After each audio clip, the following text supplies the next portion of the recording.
부자로 가는 풍수 시작. 여러분, 현관과 대문은 단순한 출입구가 아니라 옛 시절부터 복과 재운, 기운이 드나드는 운명의 통로로 여겨졌습니다. 문이 막히면 운도 막힌다. 대문이 반듯하면 기둥이 굳고, 기둥이 굳으면 집안이 굳세다. 문간이 깨끗해야 복이 들어오고, 현관이 밝아야 재물이 머문다. 그래서 조선의 선비들은 문 앞을 날마다 쓸고, 어두운 문간에는 등불을 밝혔으며, 기둥에는 부적을 붙이고, 돌 하나도 허투루 놓지 않았습니다. 왜냐고요? 현관은 사람의 얼굴과 같고, 대문은 운명을 결정짓는 입구라 여겼기 때문입니다. 문이 좁고 어두우면 복이 스치듯 지나가고, 문 앞이 지저분하면 손님도, 운도, 재물도 발걸음을 돌린다 여겼습니다. 또 이런 말도 전해져 내려오지요. 복은 집안에 있는 것이 아니라 문 앞에서 들어오는 것이다. 지금 당신의 현관은 어떤 얼굴을 하고 있습니까? 복이 들어오는 길목입니까? 아니면 복이 발걸음을 돌리는 곳입니까? 복은 문을 타고 들어오고, 화는 틈을 타고 스민다. 현관은 단지 들어오는 문이 아닙니다. 복과 기운, 사람의 운명이 드나드는 길목. 그래서 옛사람들은 이 문을 깨끗이 쓸고 소금으로 기운을 정화하며 복을 부르는 상징물로 방향을 잡았습니다. 문 앞이 어지러우면 마음도 어지럽고, 문간의 그림자가 드리우면 집안의 어둠이 머문다 했습니다. 지금 당신의 현관은 복을 맞이할 준비가 되어 있습니까? 아니면 운을 밀어내고 있지는 않습니까? 여러분, 현관의 중요성에 대해 깊이 생각해 본 적 있으신가요? 오늘은 제가 풍수 전문가로서 현관의 단 이것 하나만 두어도 돈복이 쏟아진다는 놀라운 비밀과 함께 현관 풍수에 얽힌 재미있는 이야기들을 풀어드릴게요. 예로부터 우리 조상들은 문 밖 기운이 곧 집안 기운이라고 했습니다. 이는 단순히 문이 닫히고 열리는 물리적인 공간을 넘어 외부의 에너지가 집 내부로 유입되는 핵심적인 통로임을 강조하는 풍수학적 지혜가 담긴 말씀입니다. 집의 첫인상이자 외부의 기운이 가장 먼저 드나드는 곳, 바로 현관이죠. 그래서 현관을 어떻게 관리하고 꾸미느냐에 따라 집안의 재물운은 물론이고 건강운, 행복운, 심지어는 가족 간의 화합운까지 크게 달라질 수 있다는 사실, 혹시 이 놀라운 풍수 원리에 대해 더 깊이 알고 싶으신가요? 궁금하시다면 지금부터 제가 들려드리는 이야기에 귀 기울여 주시길 바랍니다. 많은 분들이 현관을 그저 신발을 벗고 신는 기능적인 공간으로만 여기기 쉬운데요. 이는 풍수학적으로 현관이 가진 진정한 의미를 간과하는 것입니다. 풍수학에서 현관은 기운의 통로라고 불리며 집 전체의 기륭화복을 좌우하는 매우 중요한 역할을 합니다. 우리 몸에 비유하자면 코나 입과 같은 생명의 통로 역할을 하는 셈이죠. 깨끗하고 맑은 공기가 코와 입을 통해 들어와야 우리 몸이 건강하게 살아갈 수 있듯이 집도 현관을 통해 긍정적이고 활기찬 기운을 받아들여야 복이 가득하고 번영할 수 있답니다. 그래서 어르신들 말씀에 현관을 깨끗이 하면 복이 온다는 말이 괜히 있는 게 아니죠. 이 속담에는 현관의 청결이 집안의 운에 미치는 지대한 영향이 담겨 있습니다. 간결은 말의 재치이다라는 서양 속담처럼 현관 또한 불필요한 물건 없이 간결하고 깔끔하게 유지하는 것이 좋은 기운을 머무르게 하고 나쁜 기운이 들어오지 못하게 하는데 매우 중요합니다. 현관이 어수선하면 기운의 흐름이 막혀 재물이 쌓이지 못하고 빠져나갈 수 있다는 점을 항상 기억해야 합니다. 그렇다면 이처럼 중요한 현관에 무엇을 두어야만 돈복을 강력하게 끌어들일 수 있을까요? 제가 오늘 여러분께 알려드릴 비법은 바로 소금입니다. 네, 맞아요. 우리가 흔히 음식에 간을 맞추거나 절일 때 사용하는 그 소금입니다. 소금은 단순히 맛을 내는 조미료 이상의 의미를 가지고 있습니다. 예로부터 소금은 나쁜 기운을 정화하고 애군을 물리치며 동시에 좋은 기운을 불러들이는 매우 강력한 힘을 가진 신성한 물질로 여겨져 왔습니다. 나쁜 기운은 소금으로 씻어내고 좋은 기운은 소금으로 모은다는 풍수학적 속설이 있을 정도로 소금은 기운의 흐름을 조절하는데 탁월한 효능을 발휘합니다. 특히 현관은 외부의 다양한 기운, 즉 긍정적인 기운과 부정적인 기운이 모두 유입되는 곳이기 때문에 소금을 두는 것이 집안 전체의 기운을 긍정적으로 정화하고 재물운을 상승시키는데 큰 도움이 됩니다. 소금이 가진 정화력은 상상 이상입니다. 그럼 이 귀한 소금을 어떻게 현관에 활용해야 그 효과를 극대화할 수 있을까요? 방법은 아주 간단합니다. 먼저 굵은 소금, 즉 천일염을 준비해야 합니다. 정제염보다는 미네랄이 풍부하고 자연의 기운을 담고 있는 천일염이 풍수적으로 더 효과적입니다. 깨끗한 종지나 작고 투명한 유리그릇에 이 굵은 소금을 가득 담아 현관 한쪽에 두는 것입니다. 현관문을 열고 들어왔을 때 바로 눈에 띄어 통행에 방해가 되는 곳보다는 약간 안쪽이나 모퉁이 등 눈에 잘 띄지 않으면서도 기운이 맴돌 수 있는 구석진 곳에 두는 것이 좋습니다. 중요한 것은 소금을 둔 그릇이 너무 크거나 현관의 미관을 해치지 않도록 깔끔하고 정돈된 상태를 유지하는 것입니다. 과유불급이라는 사자성어처럼 너무 지나치게 많은 양의 소금을 두거나 지저분하게 놓아두면 오히려 역효과를 낼 수 있다는 것을 기억하세요. 그리고 이 소금은 주기적으로 갈아주는 것이 매우 중요합니다. 소금은 주변의 나쁜 기운을 흡수하는 성질이 강하기 때문에 시간이 지나면 그 효능이 약해집니다. 보통 한 달에 한 번 정도 새 소금으로 교체해주면 됩니다. 오래된 소금은 이미 집안의 부정적인 기운을 충분히 흡수했으니 아낌없이 버리고 깨끗하고 새로운 소금이 다시 좋은 기운과 재물을 불러들이도록 하는 거죠. 이렇게 정기적인 교체는 풍수 효과를 지속적으로 유지하는 핵심적인 요소입니다. 소금을 두는 것 외에도 현관 풍수를 더욱 좋게 만들어 집안의 복을 크게 키울 수 있는 몇 가지 귀중한 팁을 더 알려드릴게요. 이 팁들을 함께 실천하시면 시너지 효과를 얻으실 수 있을 겁니다. 첫째, 현관은 항상 밝게 유지해야 합니다. 풍수학적으로 밝은 기운, 즉 양의 기운은 복을 불러들이고 재물을 모으는데 매우 중요합니다. 어둡고 침침한 현관은 음의 기운이 강해져 재물이 머물지 못하고 빠져나가기 쉬우며 부정적인 에너지를 쌓이게 할 수 있습니다. 따라서 현관등은 항상 밝게 켜두고 만약 조명이 어둡다면 스탠드를 추가하거나 더 밝은 전구로 교체하는 것이 좋습니다. 낮 시간에도 자연광이 잘 들어오도록 커튼이나 블라인드를 조절하는 것도 좋은 방법입니다. 빛이 있는 곳에 어둠은 없다는 진리처럼 현관의 밝기는 집안 전체의 활력과 재물운에 직접적인 영향을 미칩니다. 항상 빛이 가득한 현관을 유지하여 복이 저절로 찾아오도록 만드세요. 둘째, 현관 거울의 위치입니다.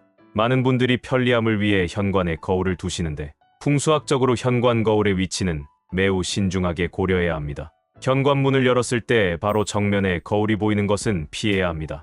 이는 풍수에서 가장 주의해야 할 사항 중 하나입니다. 정면에 거울이 있으면 외부에서 들어오는 좋은 기운, 즉 재물운이나 행운을 다시 밖으로 반사시켜 버린다고 합니다. 들어오는 복을 다시 내보내지 말라는 우리 조상들의 지혜가 담긴 경고라고 이해하시면 쉽습니다. 따라서 거울은 현관문과 마주 보지 않는 측면 벽에 두는 것이 가장 좋습니다. 만약 이미 정면에 거울이 설치되어 있어 위치를 바꾸기 어렵다면 예쁜 패브릭이나 장식 후 거울을 부분적으로 가리거나 거울에 풍수적인 의미가 담긴 문구나 그림을 부착하여 기운의 흐름을 조절하는 방법도 있습니다. 거울의 위치 하나만으로도 집안의 운세가 크게 바뀔 수 있으니 주의 깊게 살펴보세요. 셋째, 신발은 항상 가지런히 정리하고 신발장은 너무 가득 채우지 않는 것이 좋습니다. 정리정돈이 곧 복이라는 말이 있듯이 어지럽고 복잡한 현관은 기운의 자유로운 흐름을 방해하여 재물운이 정체되거나 심지어는 나쁜 기운이 쌓이게 할 수 있습니다. 신발장 위에 여러 잡동사니를 쌓아두거나 신발이 현관 바닥에 어지럽게 널려 있으면 기운의 소통이 원활하지 못하게 됩니다. 외출 후 돌아오면 신발은 즉시 신발장 안에 넣어 깔끔하게 정리하고 신지 않는 신발은 과감하게 정리하여 신발장을 여유롭게 유지하는 것이 좋습니다. 또한 현관 바닥에 먼지가 쌓이거나 더러워지지 않도록 매일 깨끗이 쓸고 닦는 것은 기본 중의 기본입니다. 현관이 깨끗해야 좋은 기운이 막힘없이 자유롭게 드나들 수 있다는 것을 명심하세요. 처음 세운 뜻을 굽히지 말라는 말처럼 현관을 깨끗하게 유지하겠다는 초심을 잃지 않고 꾸준히 관리하는 것이 중요합니다. 작은 습관이 큰 변화를 가져옵니다.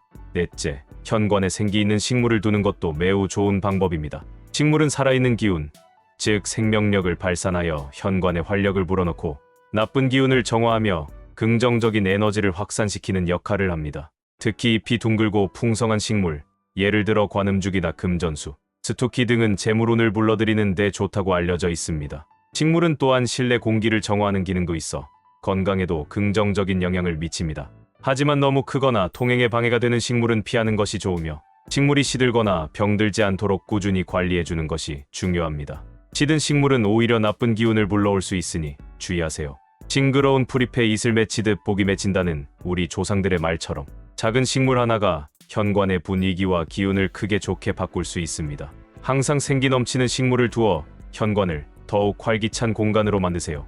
다섯째, 현관에 긍정적인 의미의 그림이나 액자를 걸어두는 것도 좋은 풍수 방법입니다. 시각적인 요소는 우리의 잠재의식과 기운에 큰 영향을 미치기 때문입니다. 풍수에서는 예로부터 달마도나 호랑이, 그림이 애군을 막고 집안의 복을 불러들인다고 알려져 왔습니다. 이러한 그림들은 강력한 보호의 에너지를 지니고 있다고 믿어집니다. 또한 밝고 평화로운 풍경화나 물 위로 솟아오르는 그림 또는 행복한 가족 사진처럼 긍정적이고 기분 좋은 에너지를 주는 그림도 좋습니다. 중요한 것은 그 그림을 볼 때마다 여러분의 마음이 편안해지고 행복해지는 것을 선택하는 것입니다.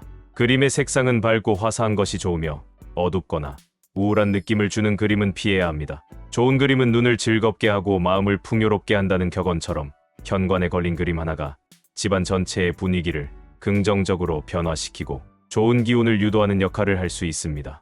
현관을 들어설 때마다 긍정적인 에너지를 받을 수 있는 그림을 선택해 보세요. 마지막으로 이 모든 물리적인 조치들보다 더 중요하다고 할 수 있는 것은 바로 현관을 드나들 때마다 긍정적인 마음을 가지는 것입니다. 계단을 밟아야 계단 위에 올라설 수 있다는 말처럼 현관은 우리가 집으로 들어서는 첫걸음이자 바깥 세상으로 나서는 첫 관문입니다. 이곳에서부터 우리의 마음가짐이 시작됩니다. 출근할 때, 등교할 때, 또는 외출 후 돌아올 때마다 현관 앞에서 잠시 멈춰 서서 오늘 하루도 감사하다. 우리 집에는 좋은 기운이 가득하다. 나는 오늘도 성공할 것이다와 같은 긍정적인 주문을 외워보세요. 혹은 오늘도 행복한 하루였다. 내일은 더 좋은 일이 있을 거야와 같은 감사의 마음과 기대감을 가지고 현관을 통과하는 습관을 들이는 것이 중요합니다. 여러분의 긍정적인 생각과 밝은 에너지는 곧 현관의 기운을 밝고 활기차게 만들고 그 좋은 기운이 다시 여러분의 삶으로 돌아와 행복과 재물을 가져다 주기 때문입니다.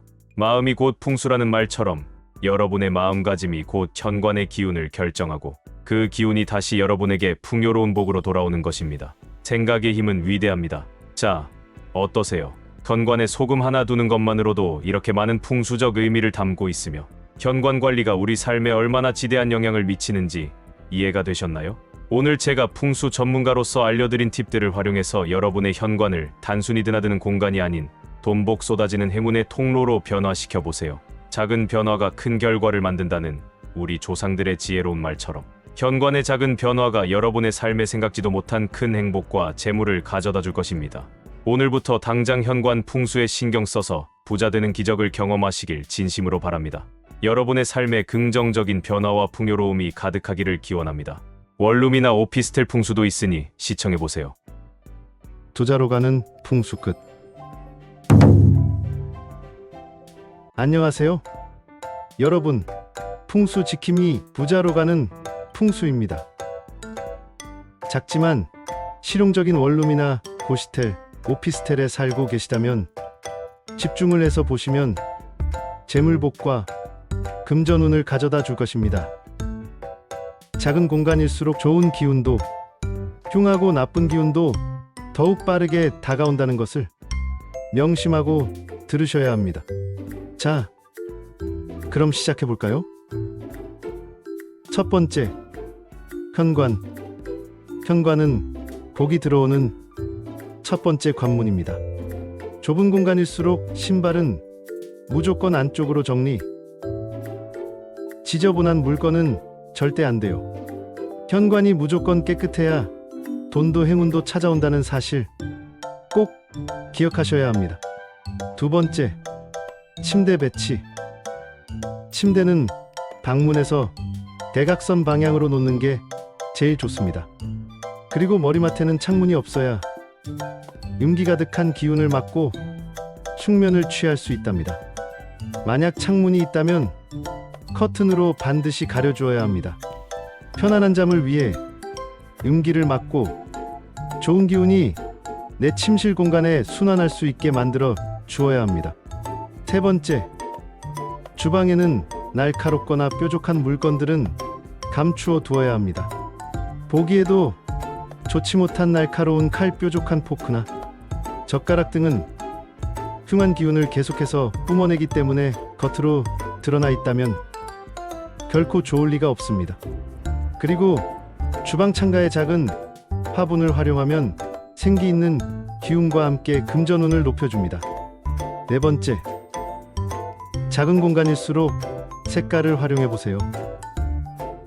서쪽 방향에는 노란색 소품을, 북쪽 방향에는 분홍색 소품을 놓아두면 금전운을 높여줄 수 있습니다. 가장 활용하기 좋은 아이템이니 잊지 말고 활용해보면 좋겠습니다. 여기 제 고객님 중에 실제로 원룸 풍수 인테리어로 대박난 분이 계세요. 예전에는 하는 일마다 꼬이고 돈도 안 모였는데 제가 알려드린 대로 현관 정리하고 침대 위치 바꾸고 노란색 소품을 뒀더니 뜻밖의 횡재수도 일어나고, 특히나 귀인의 도움으로 더 좋은 직장에서 생활하게 되었다고 합니다. 여러분들도 한번 실천으로 옮겨보세요. 하지만 절대 하면 안 되는 것들도 있습니다. 지저분한 실내 공간은 건강도, 재물도, 행운도 기대할 수 없습니다. 꼭 피하세요. 자, 오늘 알려드린 팁들 어떠셨나요? 작은 원룸이라고 포기하지 마시고 풍수 인테리어로 행운을 가득 채워보세요. 구독과 좋아요는 사랑입니다. 부자로 가는 풍수 끝.